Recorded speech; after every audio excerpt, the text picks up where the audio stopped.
Alright. The road home.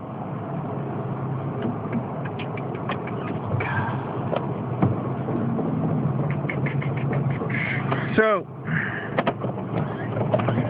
starting to get into the origin of idolatry. And,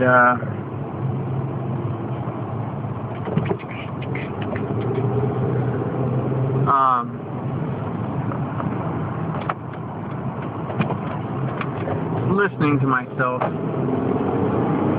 earlier and talking about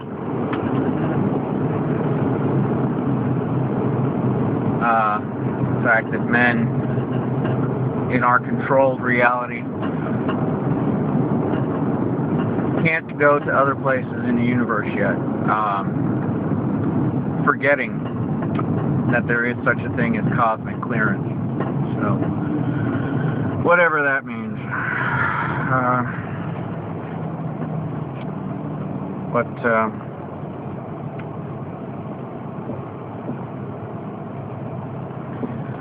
Talking about the origins of idolatry and why Elohim chooses to hide himself from us.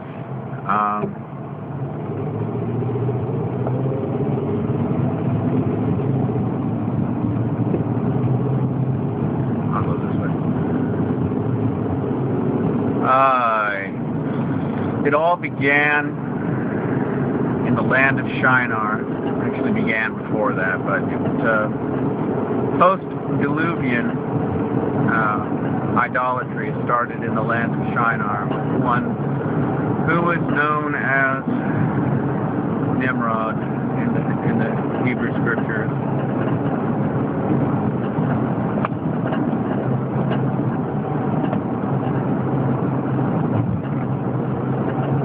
King Ninus.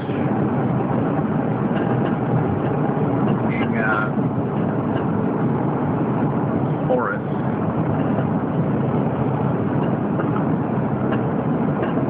Yeah, that's a million names. I refer to him as Gilgamesh. Was a giant, by the way.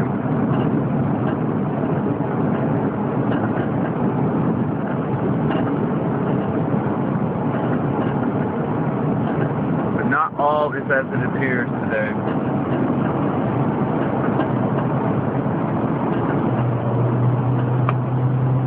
Religions of the world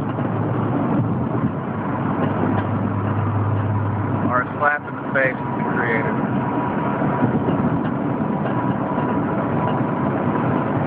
And even Christianity, Churchianity, and Judaism are not exempt from idolatry. In fact, two Christian high masses, Christ Mass and Ishtar, are based on the two main Babylonian feasts of worship, held on or very near to summer and winter solstice. Fall and I'm right. One happens around an equinox, and the other happens at the solstice. Oh, you suck. You suck. You get over it. Oh, everybody's in a bigger hurry than you, right? Everybody's always in a bigger hurry than you. Their lives are so much more important than yours. They count. They matter. You don't. And that's just the overall attitude of people. Religious people especially. I count, you don't. You don't do things my way, so take the information superhighway. And, you know, I can just throw that stuff back in your face just as easily as anybody else. But I try to have a modicum of compassion. a modicum of self-respect, firstly, and also respect for my neighbor. I try to.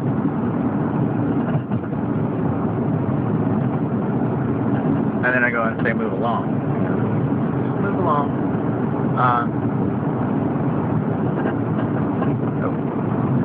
But yeah, the Babylonian religion is the source for pretty much everything. Pretty much everything that flies in the face of real religion, of true service to the King of the universe, the Creator, Yahuwah, Elohim, El Shaddai. There's my car. I don't think there's really much else to say about that. It all starts with Nimrod. And, you know, you go and you look into the Freemasons and every Kabbalistic source, occultist religion out there, it all goes back to Babylon. It all goes back to Nimrod.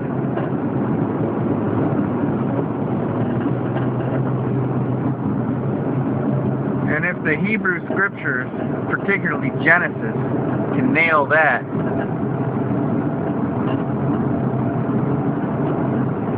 where can it be wrong?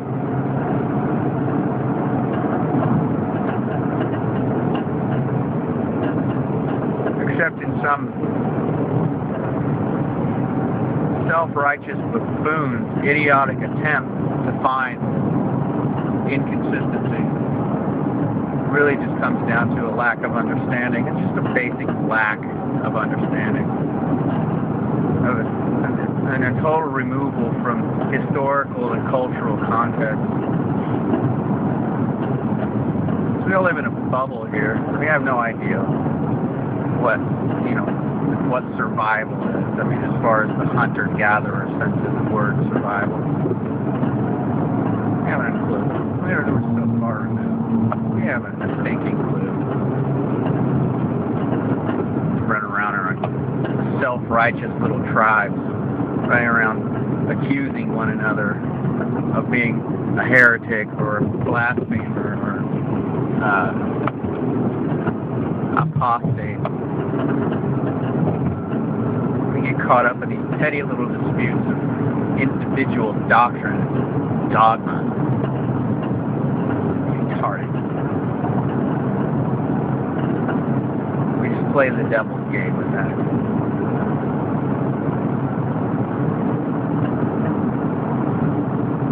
Some arguments are relevant. Some arguments actually have some meaning, validity, and need to be argued. But most of it, you all know, most of it is all just trite bullshit.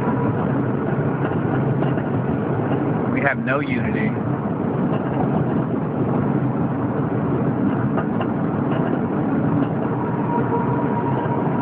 Everybody's out there running around trying to behave like some self-righteous martyr.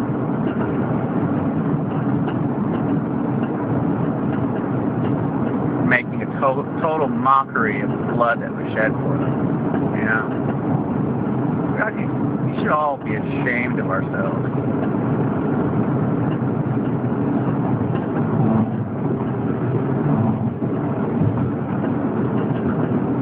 Because what it all comes down to is idolatry. We set ourselves up, build our own little kingdom, and rob Peter to save Paul.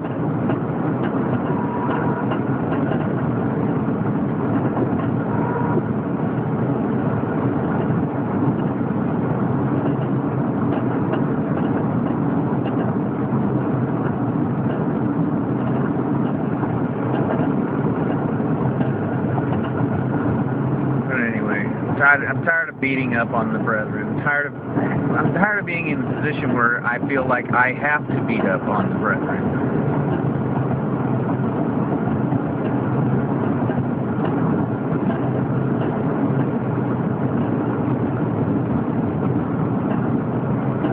It's all a bunch of bogus. You know, I'm trying to bring people into the fold. I'm trying to get people back to real biblical worship. I really am trying to do that. I'm trying to get people to look at their Bible for the first time in their lives and just start doing that. Hang what pastor such and such says, Rabbi who's his dad says. You know, I'm done. I'm done. I'm done with the,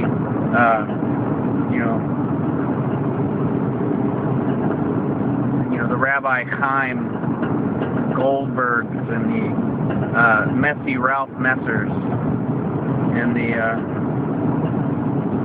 pre-trib Chuck Misslers out there. You know, it's just I can't do it. I don't subscribe. I can't trust any of you people any further than I can throw you.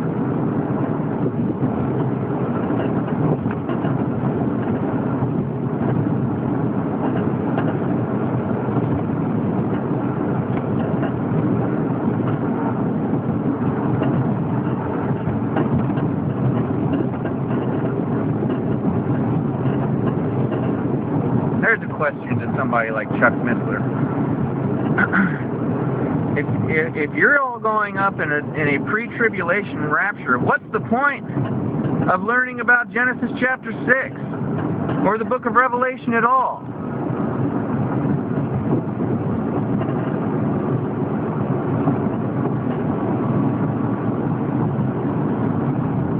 You guys have, Chuck Missler's got some really great, keen knowledge and understanding, but he doesn't have that one thing right. He thinks he's going up in a cloud before things get rough. Sorry, bud, it's already pretty rough.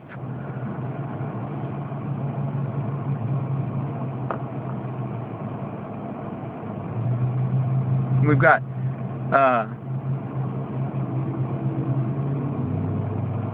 North Korea threatening nuclear attack. This is a political distraction from the real issue, that we have an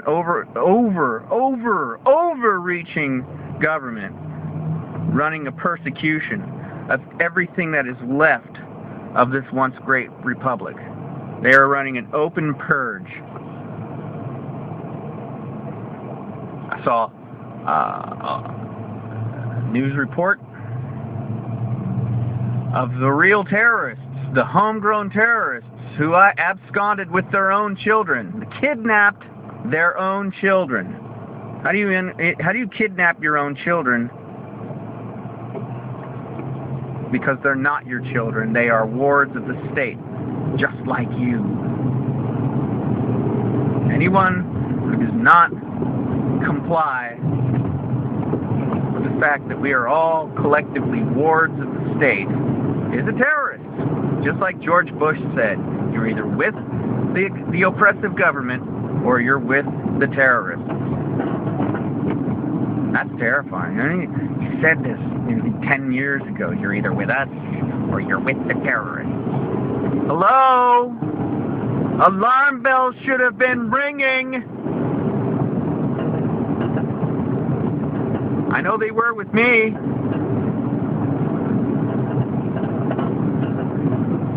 So 20 years of czars Bush and Clinton have brought us to the Obama nation. Yay! Oh, yay! Yay! Yay! We're all one fat, sycophantic lapdog civilization. We'll be slaughtered like somebody's prized dachshund. We'll make dog-worst sandwiches of us all. We're all going to be eaten up by the very machine that we complacently put in place. Yeah, complacently built.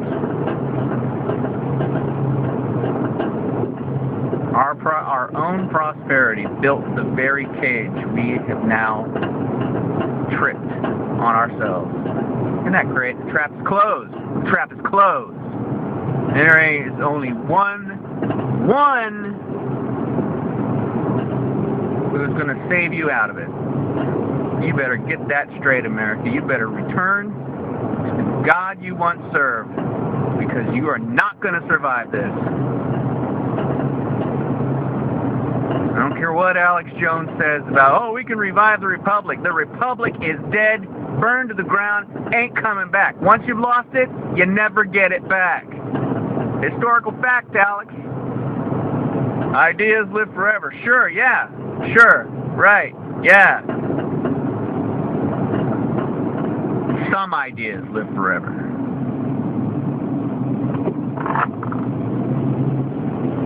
Others, once they make their way to the dustbin of history, are lost for millennia.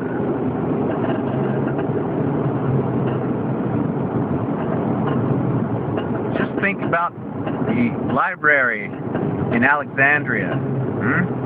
Yeah. Think about that, Lebowski.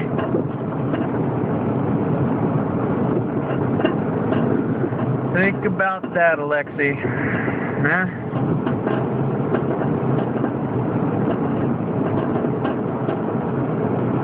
We ain't coming out of this. This is the last of the nations, and once it's gone, which it is gone, you can just forget about it.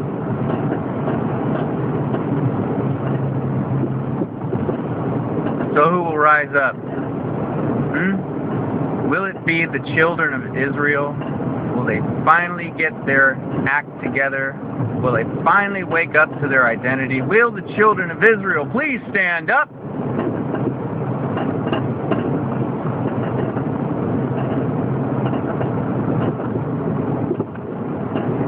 Or will it just go abominably into the night, quietly? No resurrection. No, I doubt that. No, because my Creator stated, pure, on its face, fact, that He is going to resurrect Israel. He's going to do it, and not for Israel's sake, for His own name's sake. And when you see these things happen, you had better find out where your alliance is, because all dross will be burned. All chaff will be winnowed and burned.